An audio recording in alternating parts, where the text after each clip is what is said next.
When I say Haman, make some noise. Haman, Haman.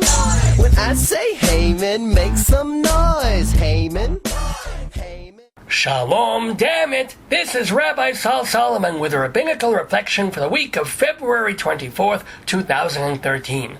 Happy Purim, everybody! A wonderful day on the Jewish calendar where we give thanks that we weren't all killed by Persians a couple of thousand years ago. We celebrate by reading the book of Esther, giving shalach manos, which is a charitable donation of food and snacks to people we care about.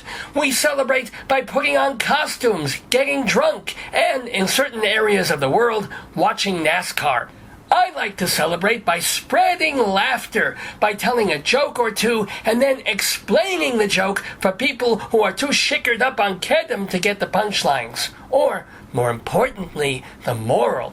Let's begin with the tale of 3 sons, nice grown Jewish boys, all of them successful abroad, all of them forever trying to impress their mama back in Brooklyn.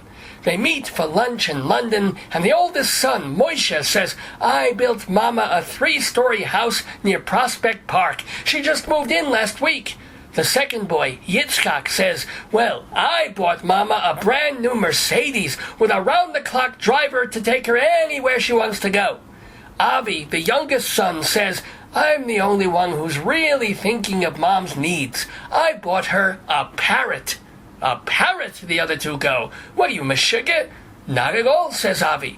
"Mama's a widow. She's lonely. I got her a beautiful parrot that is also brilliant. I spent thousands of dollars getting language teachers to teach the bird English, Hebrew, and Yiddish. And then I paid a rabbi even more money to help the parrot memorize all 5 books of the Torah, so whenever Mama wants, he can recite." Just at that moment, Moshe's cell phone rings, and it's Mama on the phone. He puts her on speaker and says, "Mama, we're all here. How do you like our gifts?" And the old woman's voice comes out the phone and says, "Well, to be honest, the house is very nice, Moshe, but it's so big. I can't deal with the cleaning, and I get lost from room to room. I think I'll move back to my apartment." Moshe sighs and hands the phone to his brother. "Yitzchak," the mother says, "I know you mean well, but a German car, and that driver, he never shuts up. I'd rather walk." Yitzchak deflates and hands the phone to the third brother. "Avi, my youngest," the mama says. Thank you, what a perfect gift. The chicken was delicious." We have all heard the old adage, it's the thought that counts. It's not how much money it costs or how puffed up you feel by making an impression. It's trying to please the person you are gifting. You could buy a $200 pair of Nikes, but if you give them to Oscar Pistorius, what's the point?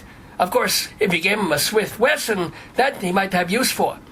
A studious but poor young Rebbe would sit in the backyard of his little shul and ponder and ask questions of God.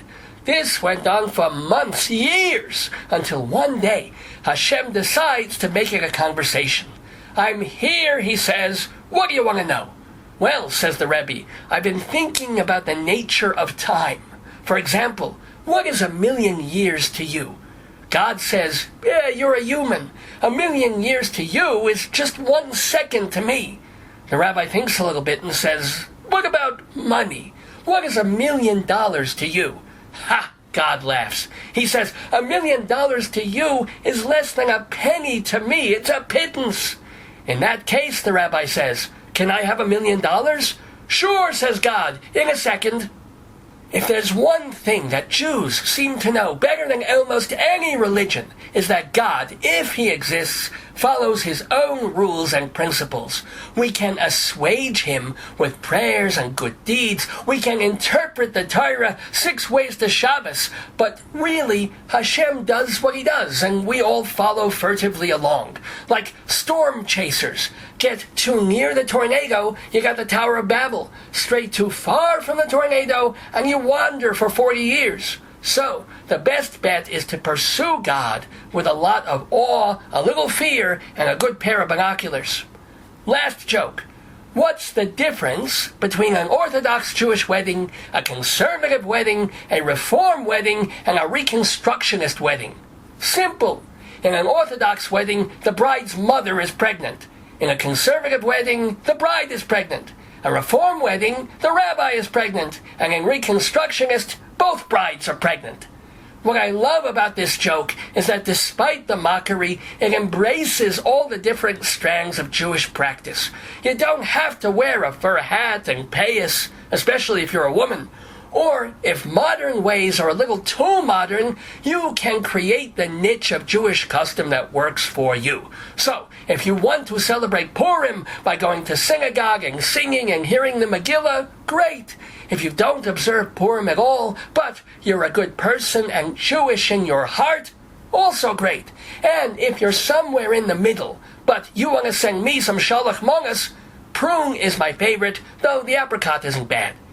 This has been a Rabbinical Reflection from Rabbi Sol Solomon, Temple Sons of Bitches, in Great Neck, New York. Purim Sameach!